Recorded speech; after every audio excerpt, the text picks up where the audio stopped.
waguse, wagonjwa wakapate afya. Angaza na kwa nuru yako, dunia itaja upendo. Beti wa mwisho. Kwa mkono wako waguse, wagonjwa wakapate afya. Angaza na kwa nuru yako, dunia itaja upendo. Bwana, tunakuinulia nafsi yangu. Mungu wangu, nimekutumaini. Nimekutumaini wewe nisiaibike. Adui zangu wasifurahi kwa kunishinda, naam wakungojao hawataaibika. Ee Bwana, unijulishe njia zako, unifundishe mapito yako. Tukufu na Baba na Mwana na Roho Mtakatifu, na hata milele. Bwana, nakuinulia nafsi yangu. Mungu wangu, nimekutumaini. Nimekutumaini wewe nisiaibike. Adui zangu wasifurahi kwa kunishinda, naam wakungojao hawataaibika. Ndugu zanguni, tunakaribishwa siku ya Bwana ya leo katika ibada hii ya misa takatifu, na leo kwa neema ya Mungu tumeifikia Jumapili ya kwanza tunapoanza mwaka wa kanisa. Kipindi hiki cha Majilio ni Jumapili ya kwanza kabisa. Jana tumemaliza mwaka wa kanisa, na leo tarehe 30 mwezi wa 11 2025 kikanisa ndiyo tunaanza mwaka mwingine mpya wa maisha ya kanisa. Ni majilio. Majilio tafsiri nyingine ni kuja. Na sisi katika safari hii ya imani tunapoadhimisha siku ya Bwana ya Majilio, maana yake tuna mambo makuu mawili ya kukumbuka lakini na kuyaishi, kwamba ujio wa kwanza wa Kristo alikuja kule Yerusalemu, tunakumbuka, lakini ujio wa pili tunatazamia ni ule atakaokuja kuhukumu ulimwengu. Atakuja kama mhukumu, kama hakimu wa haki. Kwa hiyo matukio haya mawili tunapoanza mwaka wa kanisa, kila mmoja ayaweke katika moyo wake. Tuyakumbuke kila itwapo leo katika maisha yetu, ya kwamba yeye tunayemsikia akihubiriwa, tunayemwamini, tunayemtukuza na kumwabudu, ndiye nafsi ya pili ya Mungu. Alikuja kuuonya ulimwengu na kuhubiria habari ya haki, hukumu, lakini katika yeye ulimwengu unakombolewa. Amekwenda, amerejea mbinguni, lakini tunatazamia majilio mengine, ujio wa pili kama hakimu. Atakuja kwako, atakuja kwangu kwa ajili ya hukumu. Na hivi wazo kuu siku ya Bwana ya leo ni tumaini la kuja kwa Bwana. Tumuombe sana Mungu matumaini haya yazidi kuimarika katika maisha yetu, katika mioyo yetu, ili kwa matumaini haya tutaendelea kupata neema na ulinzi wa Mungu katika maisha haya na kuokolewa. Lakini ile siku ya mwisho, siku ile ya parapanda, siku ile itakamilishwa na huyu tunayemtazamia. Ni majira ya toba, ni majira ya kutengeneza maisha yetu, ni majira ya kujitafakari mwenendo wetu, lakini kujipima kama kweli tuko tayari kumkaribisha Kristo ujio katika maisha mioyoni mwetu. Kwa jina la Baba na Mwana na Roho Mtakatifu. Bwana wetu Yesu Kristo alisema, sikia Israeli, Bwana Mungu wetu ni Bwana mmoja, nawe mpende Bwana Mungu wako kwa moyo wako wote, na kwa roho yako yote, na kwa akili zako zote, na kwa nguvu zako zote. Hii ndiyo amri iliyokuu, tena ni ya kwanza, na ya pili yafanana nayo, nayo ni hii: mpende jirani yako kama nafsi yako. Hakuna amri nyingine iliyokuu kuliko hizi. Katika amri hizi mbili utegemea Torati yote na manabii. Bwana uturehemu. Kristo uturehemu. Bwana uturehemu. Msaada wetu ni katika jina la Bwana. Wapendwa katika Bwana, sasa tumuungamie Mungu dhambi zetu kwa moyo mnyenyekevu uliotubu na kutii, ili tupate kusamehewa kwa wema na rehema zake zisizo na kikomo. Kutoka vilindini na kulilia Bwana, miguuni pako na ajitupa, unirehemu mimi. Mwenyezi Mungu Baba wa mbinguni, twaungama kwamba tumekutenda dhambi wewe na jirani zetu kwa mawazo na maneno na matendo, na kwa kutokutimiza yatupasayo. Twasikitika sana, twatubu. Kwa njia yake Yesu Kristo utusamehe na kutusafisha kwa Roho wako Mtakatifu, ili tuweze kutumikia katika upya wa maisha wa utukufu wa jina lako. Amen. Mwenyezi Mungu anayewasamehe wote watubuo kwa kweli, aturehemu, atusamehe dhambi zetu zote, atutie nguvu, atuimarishe katika wema wote, atufikishe kwenye uzima wa milele kwa Yesu Kristo Bwana wetu. Tusimame kanisa. Bwana akae nanyi. Tuombe. Bwana, katika maisha haya yasiyodumu ulikuja kwa unyenyekevu mkuu utuangalie. Tunakusihi uamshe uweza wako, uje uyaepushie mbali nasi matendo ya giza na kutuvika silaha za nuru, ili kwa siku ya mwisho utakaporudi kwa utukufu wa enzi yako kuwahukumu wa hai na wafu, tufufukie maisha yasiyo na mwisho, uishie na kumiliki pamoja na Mungu Baba katika umoja wa Roho Mtakatifu, Mungu daima milele na milele. Kanisa, tuketi kwa somo. Sikilizeni neno la Mungu kama lilivyoandikwa katika kitabu cha nabii Isaya sura ya 2 na aya ya 1.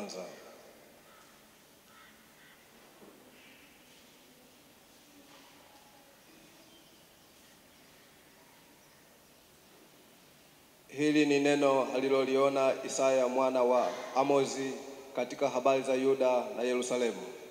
Na itakuwa katika siku za mwisho, mlima wa nyumba ya Bwana utawekwa imara juu ya milima, nao utainuliwa juu ya vilima, na mataifa yote watauendea makundi makundi, na mataifa mengi watakwenda na kusema, njooni twende juu mlimani kwa Bwana, nyumbani kwa Mungu wa Yakobo, naye atatufundisha njia zake, nasi tutakwenda katika mapito yake. Maana katika Sayuni itatoka sheria na neno la Bwana katika Yerusalemu.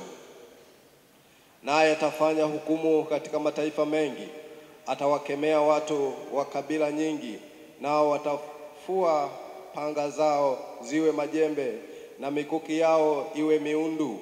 Taifa halitainua upanga juu ya taifa lingine, wala hawatajifunza vita tena kamwe. Enyi wa nyumba ya Israeli, njooni twende katika nuru ya Bwana. Hili ndilo neno la Mungu.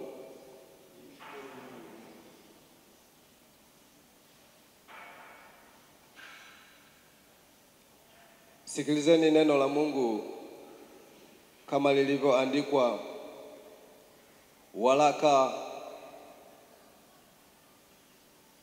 waraka wa kwanza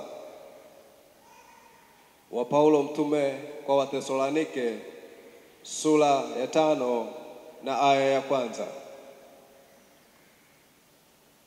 Sikilizeni neno la Mungu kama lilivyoandikwa katika waraka wa kwanza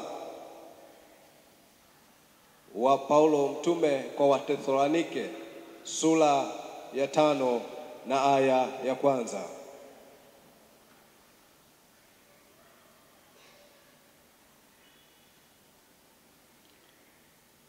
Lakini ndugu, kwa habari ya nyakati na majira hamna haja niwaandikie, maana ninyi wenyewe mnajua yakini ya kuwa siku ya Bwana yaja kama vile mwivi ajavyo usiku. Wakati wasemapo kuna amani na salama, ndipo uharibifu uwajiapo kwa ghafla, kama vile utungu umjiavyo mwenye mimba, wala hakika hawataokolewa. Bali ninyi ndugu, hammo gizani, hata siku ile iwapate kama mwivi. Kwa kuwa ninyi nyote mmekuwa wana wa nuru na wana wa mchana. Sisi si wa usiku wala wa giza. Basi tusilale usingizi kama wengine, bali tukeshe na kuwa na kiasi. Maana walalao usingizi hulala usiku, pia na walewao hulewa usiku. Lakini sisi tulio wa mchana tuwe na kiasi, hali tukijivika kifuani imani na upendo, na chepeo yetu iwe tumaini la wokovu. Kwa kuwa Mungu hakutuweka kwa hasira yake, bali tupate wokovu kwa Bwana wetu Yesu Kristo, ambaye alikufa kwa ajili yetu ili tuishi pamoja naye, kwamba twakesha au kwamba twalala.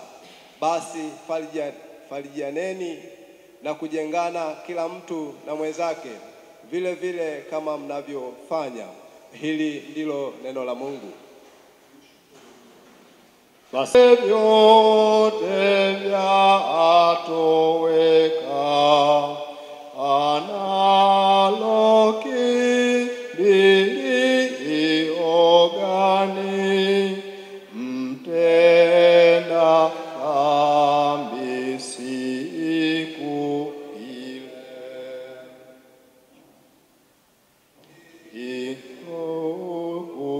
Itukuzwavyo karatasi, dunia mbingu zitakoma, na tarumbeta italia, waliokufa wafufuke. Yesu utakapokuja kuwahukumu watu wote, dunia mbingu zipitapo, na uwe kimbilio langu. Wakungojao hawataaibika hata mmoja. Ee Bwana, unijulishe njia zako, unifundishe mapito yako. Bwana, utuonyeshe rehema zako, utupe wokovu wako. Bwana akae nanyi. Sikilizeni neno la Mungu, sehemu ya Injili takatifu kama alivyoiandika Mathayo mtakatifu sura ya 21 kuanzia aya ya 1. Sehemu ya Injili takatifu kama alivyoiandika Mathayo mtakatifu sura ya 21 kuanzia aya ya kwanza. Ndipo Yesu alipokaribia Yerusalemu na kufika Bethfage katika mlima wa Mizeituni, ndipo alipotuma wanafunzi wawili akiwaambia, enendeni mpaka kijiji kile kinachowakabili, na mara mtaona punda amefungwa na mwanapunda pamoja naye, wafungueni mniletee. Na kama mtu akiwaambia neno, semeni, Bwana ana haja nao, na mara hiyo atawapeleka. Haya yote yamekuwa ili litimie neno lonenwa na nabii akisema, mwambieni binti Sayuni, tazama mfalme wako anakuja kwako, mpole, naye amepanda punda na mwana punda, mtoto wa punda. Wale wanafunzi wakaenda zao, wakafanya kama Yesu alivyowaamuru. Wakamleta yule punda na mwanapunda, wakaweka nguo zao juu yao, naye akaketi juu yake. Watu wengi katika ule mkutano wakatandaza nguo zao njiani, na wengine wakakata matawi ya miti wakayatandaza njiani. Na makutano waliotangulia na wale waliofuata wakapaza sauti wakisema, Hosana mwana wa Daudi, ndiye mbarikiwa yeye ajaye kwa jina la Bwana, Hosana juu mbinguni. Hata alipoingia Yerusalemu, mji wote ukataharuki, watu wakisema, ni nani huyu? Kutano wakasema, huyu ni yule nabii Yesu wa Nazareti ya Galilaya. Yesu akaingia ndani ya hekalu, akawafukuza wote waliokuwa wakiuza na kununua hekaluni, akazipindua meza za wabadili fedha na viti vyao waliokuwa wakiuza njiwa, akawaambia, imeandikwa, nyumba yangu itaitwa nyumba ya sala, bali ninyi mmeifanya kuwa pango la wanyang'anyi.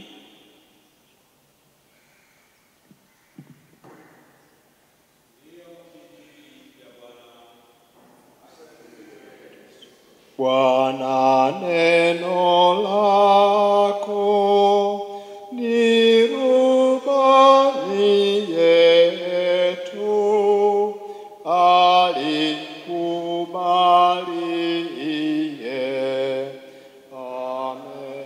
Yesu aliniita, njoo kwangu, kuna maji ya uzima bure, unywe uwe hai. Nili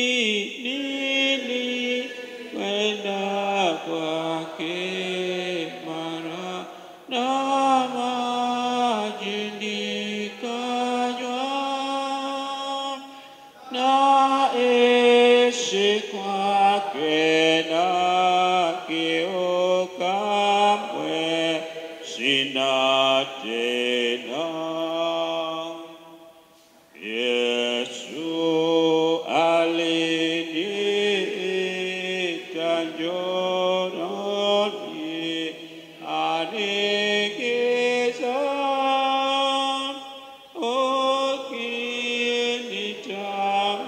ukinitazama nuru tako.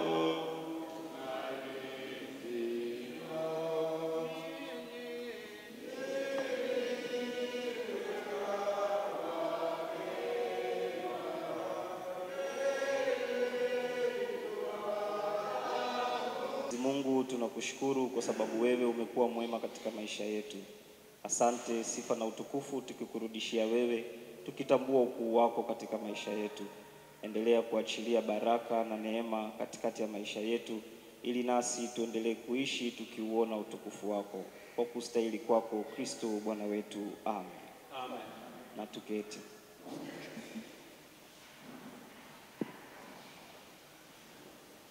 Bwana Yesu asifiwe, kanisa la Mungu. Bwana Yesu asifiwe sana. Basi namshukuru sana Mwenyezi Mungu kwa sababu ameweza kutupa kibali tena watoto wake tukakutana mahali hapa katika misa hii takatifu, na zaidi pia nishukuru madhabahu pamoja na uongozi mkuu wa kanisa chini ya Baba Kenon Komba, na kushukuru sana Baba kwa ajili ya mwaliko huu, lakini pia ni washukuru wa Kristo wote wa kanisa hili la Mtakatifu Mikaeli Kunduchi. Majina yangu ni Yusufu Share na mimi ni Yusufu. Amen. Na mimi pia nitaoa. Bwana Yesu asifiwe sana. Bwana Yesu asifiwe. Kwa hiyo tunamtukuza Mungu na tunamshukuru kwa ajili ya muda huu. Basi tutaenda kwenye kujifunza neno lake ambalo leo amekusudia kusema na Wakristo wa Mtakatifu Mikaeli mahali hapa. Bwana Yesu asifiwe sana. Kwa kipindi hiki cha majilio, kama alivyokwisha kuzungumza Baba Father, kuwa ni kipindi cha kuja kwake Yesu Kristo kwa yale yote ambayo alikuja kuyatenda katika ulimwengu huu. Basi kupitia kipindi hicho ambacho tupo tukianza kwa kukiadhimisha kwa utakatifu wake, na wazo kuu ambalo ni tumaini la kuja kwake Bwana wetu. Tumaini la kuja Bwana. Bwana Yesu asifiwe sana. Sasa kuja kwa Yesu Kristo kunaleta tumaini. Kuja kwa Kristo kuna matumaini makubwa sana, lakini sisi kama Wakristo hatutakiwi kuishia kuwa na matumaini tu. Amen. Tunachotakiwa kukifanya ni pamoja na kuutumia ule ujio wake ambao Mungu Baba alikusudia ili yeye aweze kuja kulitimiza neno hilo. Kwa hiyo kama Wakristo tuna nafasi ya kumdhihirisha Yesu Kristo katika maisha yetu. Tutafungua kitabu cha Injili takatifu aliyoiandika Yohana, sura ile ya kwanza aya ni ya 10 hata ile ya 12. Kitabu cha Yohana, Injili takatifu, sura ile ni ya kwanza, mstari ule wa 10 hata mstari wa 12. Maandiko yanasema, alikuwako ulimwenguni, hata kwa yeye ulimwengu ulipata kuwako, wala ulimwengu haukumtambua. Alikuja kwake, wala walio wake hawakumpokea, bali wote waliompokea aliwapa uwezo wa kufanyika watoto wa Mungu, ndio wale waliaminio jina lake. Huu mstari wa 12 kimsingi ndio kiini cha somo letu, ambao unasema bali wote waliompokea aliwapa uwezo wa kufanyika kuwa watoto wa Mungu. Bwana Yesu asifiwe sana kanisa. Sasa hapa kuna keywords ambazo zinapatikana katika huu mstari. Kitu cha kwanza ni watoto wa Mungu, kuwa watoto wa Mungu.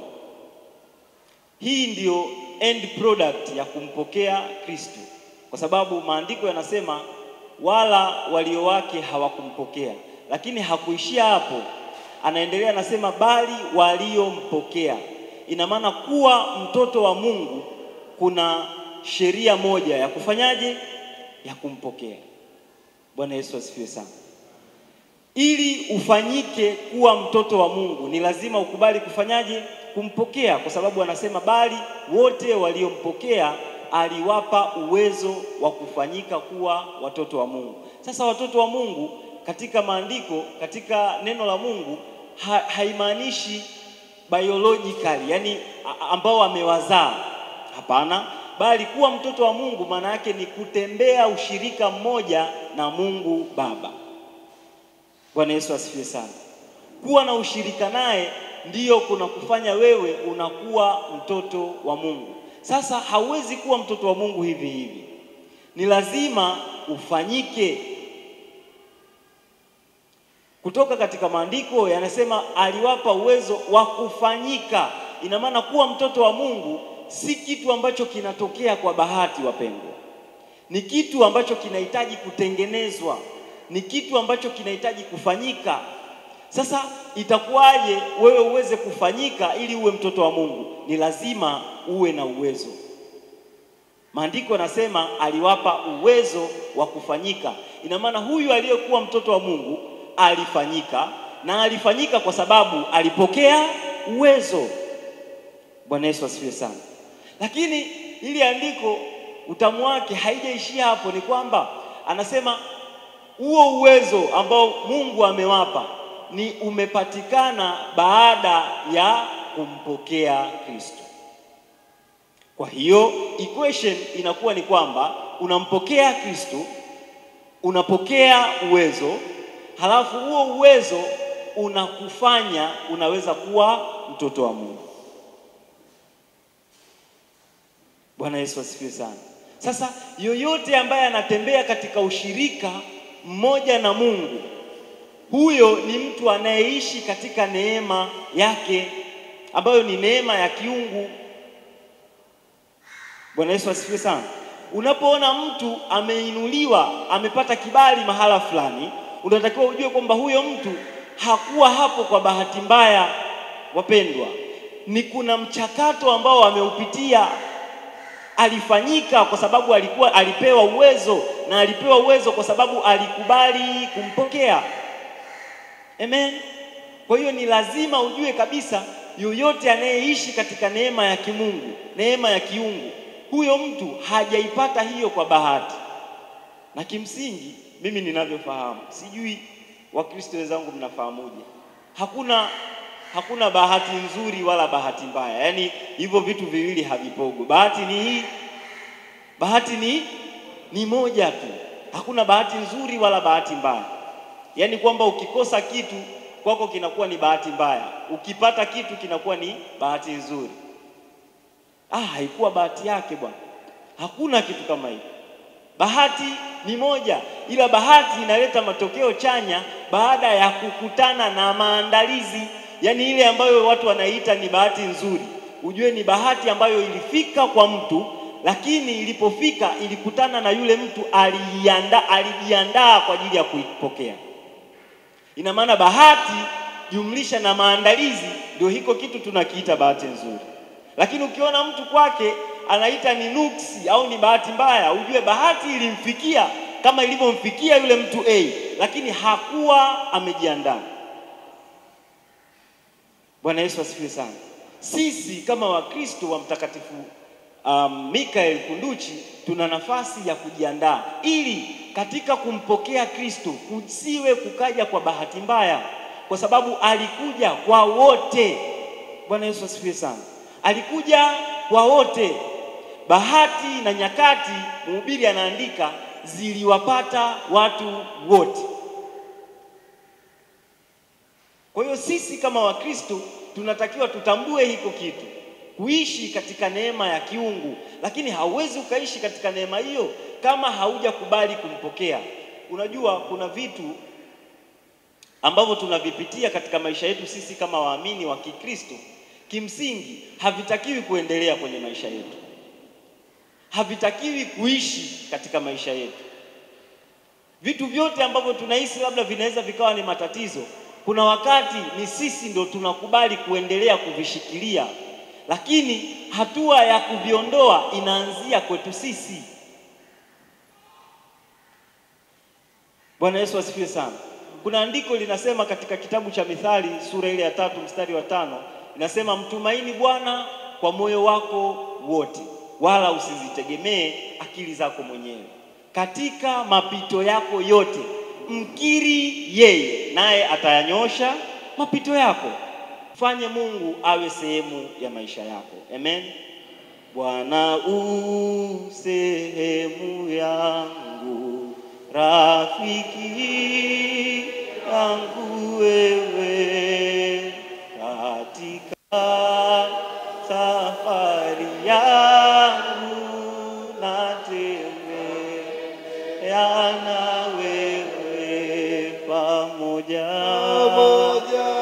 na wewe pamoja na wewe katika safari yangu tatembea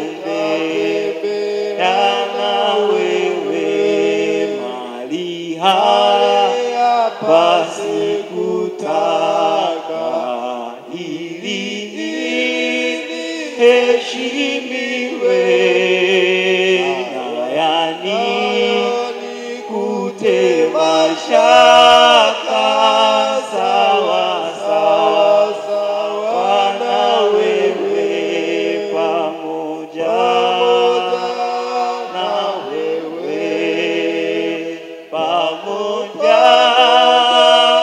na wewe erini kutema shaka sawa sawa na wewe niongoze safari mbele nichukue mlangoni mwa mbinguni niingie na wewe pamoja na wewe pamoja na wewe mlangoni mwa mbinguni niingie na wewe. Mungu wetu, tunakushukuru, tunasema asante kwa ajili ya neno lako. Asante Mungu kwa sababu tunaamini limeenda kupita katika mioyo yetu, limeenda kupita katika akili zetu na nafsi zetu. Tunakuomba Mungu likafanyike kazi ili basi tuweze kuyapata yale yote ambayo tumejifunza katika siku hii ya leo. Tunapoelekea kipindi hiki cha kukusubiri na kusherekea ule ujio wako Mungu, tunakuomba ukaambatane nasi. Usituache katika familia zetu, katika biashara zetu na katika kila kitu tunachokifanya, kwa utukufu wako Mungu Baba, Mwana na Roho Mtakatifu. Amen. Piga makofi ya nguvu. Amen. Amen. Bwana, nakuinulia nafsi yangu. Mungu wangu, nimekutumaini. Adui zangu wasifurahi kwa kunishinda. Naam, wakungojao hawataaibika hata mmoja. Bwana akae nanyi. Tuombe. Bwana, tunakuomba vitakatifu hivi vitusafishe kwa nguvu zako kuu, vikatufikishe kwako uliyeviumba, kwa Bwana wetu Yesu Kristo mwana wako, aishie na kumiliki pamoja nawe katika umoja wake yeye huyo Roho Mtakatifu, Mungu daima milele na milele. Bwana, ukuu, nguvu, heshima na utukufu ni vyako, kwa kuwa vitu vyote hutoka kwako na kwako tunakurudishia. Tunakuomba uzipokee na ubariki sadaka hizi na watu wako waliokutolea, kwa Yesu Kristo Bwana wetu. Amani ya Bwana ikae nanyi daima. Pungiane mikono mkio la amani. Mungu twatoa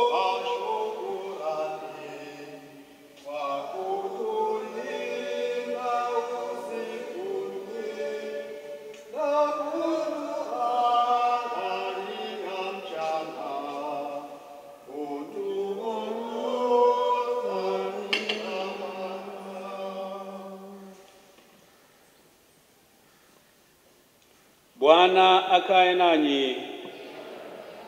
Inueni mioyo yenu na tumshukuru Bwana Mungu wetu. Ndiyo wajibu wetu, ni haki tena ni faradhi na furaha kwetu kila wakati na kila mahali tukushukuru Bwana mtakatifu, Baba Mwenyezi, Mungu wa milele, kwa Yesu Kristo Bwana wetu. Twakutukuza kwa ajili ya ulimwengu wote ulioumba na tunakuhifadhi katika yeye kwa ajili ya taratibu za kuumba kwako na kwa ajili ya vyako vingi. Na zaidi ni wajibu wetu sisi tulioanguka kukusifu kwa ajili ya upendo wako, hata ukamtoa mwana wako Yesu Kristo kutwaa utu wetu, ili ashinde dhambi na mauti na kutuweka huru tuwe warithi wa ufalme wako. Na kwa yeye utafanya yote kuwa mapya, watu wako waone maajabu ya kuja kwake, maana anakuja kwa nguvu na utukufu kuhukumu ulimwengu. Baba, twakusifu kwa ajili ya Roho wako Mtakatifu, ambaye anatufahamisha kwamba umetutia muhuri katika ubatizo tuwe wako, ili tupate kuyatangaza matendo yako ya ajabu. Kwa hiyo sisi nasi pamoja na malaika na manabii na mitume na mashahidi pia na jeshi lote la mbinguni twakutukuza na kukusifu daima, tukisema: Mtakatifu, mtakatifu, mtakatifu, Bwana Mungu wa majeshi, mbingu na nchi zimejaa utukufu wako. Tukufu na wewe Bwana uliye juu. Ndiwe mbarikiwa ajaye kwa jina la Bwana. Hosana palipo juu. Utukufu na wewe Baba wa mbinguni, ambaye kwa rehema zako kuu ulimtoa mwana wako pekee Yesu Kristo, ili wote wanaomwamini wawe na uzima wa milele.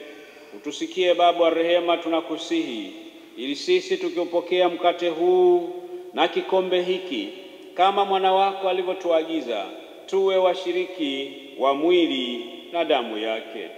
Yeye usiku ule aliotolewa alitwaa mkate, naye akiisha kushukuru na kutukuza kaumega, akawapa wanafunzi wake akisema: Twaeni mle, huu ndio mwili wangu tolewao kwa ajili yenu. Fanyeni hivi kwa ukumbusho wangu.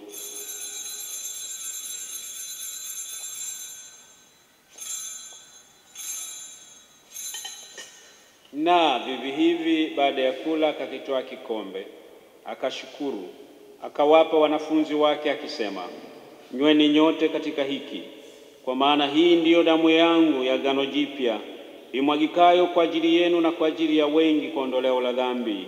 Fanyeni hivi kila mnywapo kwa ukumbusho wangu. Baba, kufa kwake kufa kwake twakukiri, kurudi kwake tukufu na wewe. Kwa hiyo Baba, kwa mkate huu na kikombe hiki tunafanya hivi kwa ukumbusho alioagiza mwana wako Yesu Kristo. Tunaitangaza mauti yake iliyo dhabihu timilifu, aliyoitoa msalabani kwa ajili yetu mara moja, na kuadhimisha ukombozi aliyotupatia. Tunakushukuru Baba kwa ajili ya kufufuka kwake kwa uweza na kupaa kwake mbinguni, ambako anatuombea daima. Nasi tutazamia kurudi kwake kwa utukufu. Nawe utukubali katika yeye, twakusihi, tujazwe Roho wako Mtakatifu, ili tuwe na umoja katika kanisa lako, ambalo nalikusanya kutoka pembe zote za dunia. Kwa yeye na ndani yake yeye, iwe kwako Mungu Baba Mwenyezi, katika umoja wa Roho Mtakatifu, heshima yote na utukufu.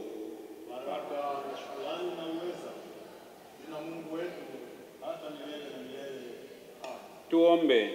Kama vile Bwana wetu Yesu Kristo alivyotuagiza akatufundisha, nasi tunathubutu kusema: Baba yetu,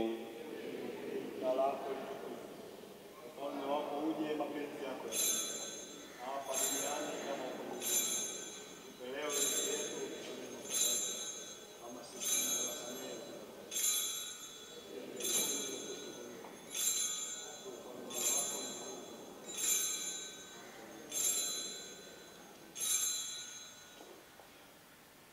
Mwana kondoo wa Mungu, ulimwengu uturehe. Mwana kondoo wa Mungu, ichukuaye dhambi ya ulimwengu uturehe. Mwana kondoo wa Mungu, ichukuaye dhambi ya ulimwengu, tupe amani. Mkate huu tumegao ni ushirika wa mwili wa Kristo.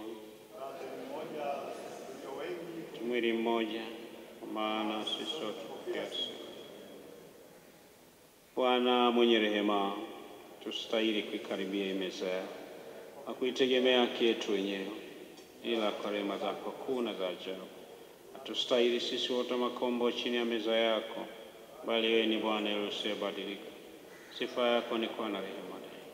Kwa hiyo Bwana wa neema, tujalie tule mwili wa mwana wako mpendwa Yesu Kristo na kuinywa damu yake, ni sisi wenye dhambi tusafishwe mwili na roho, waishi siku zote ndani yake naye ndani yetu. Amen. Zanguni, na tukaribie kwa imani tule mwili wa Bwana wetu Yesu Kristo aliyoutoa na kuinywa damu yake aliyoimwaga kwa ajili yetu. Tukumbuke ya kuwa alitufia sisi, tumpokee yeye moyoni mwetu kwa imani na shukrani. Mwili na damu ya Kristo ikulinde mwili na roho hata uzima wa milele.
Tusimame.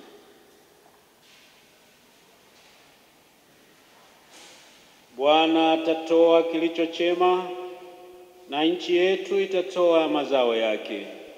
Bwana akae nanyi. Tuombe. E Bwana, utujalie rehema zako hekaluni mwako, ili tufanywe tayari kuihudhuria vema sikukuu ya wokovu wetu na kuifikia salama kwa Bwana wetu Yesu Kristo mwana wako, aishie na kumiliki pamoja nawe katika umoja wake yeye huyo Roho Mtakatifu, Mungu daima milele na milele. Shukuru Mungu. E nafsi yangu muhimidi Bwana. E nafsi yangu muhimidi Bwana. Akusamehe maovu yako yote, aukomboa uhai wako na kaburi, aushibisha mema uzee wako. Muhimidini Bwana, enyi matendo yake yote, mahali pote pa miliki yake. Utukufu na Baba na Mwana na Roho Mtakatifu, na hata milele ni vivyo. Mwenyezi Mungu, ushukuru kwa kuwa umetulisha mwili wa mwana wako Yesu Kristo na damu yake. Katika yeye tukutolea nafsi zetu, roho zetu na miili yetu.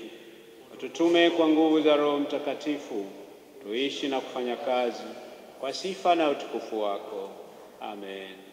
Bwana akae nanyi. Piga magoti kwa baraka.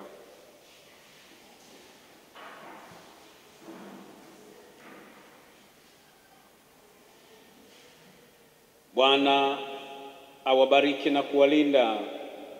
Bwana awaangazie nuru za uso wake na kuwafadhili. Bwana awainulie uso wake na kuwapa amani. Akubarikini Mwenyezi Mungu, Baba na Mwana na Roho Mtakatifu. Bwana wetu Yesu Kristo alisema, kama Baba alivyonituma mimi nami nawapeleka ninyi. Tumhimidi Bwana, tumshukuru Mungu. Tusimame kwa wimbo wa mwisho. Wimbo wa mwisho ni wimbo namba 120. Kuja kwake Bwana wetu tunakusalimu sana, na kwa shangwe tumekuja kukutana naye leo. Ndiye mwana wa Azari, bali hakulikataa. Tumbo la bikira safi, azaliwe mwanadamu.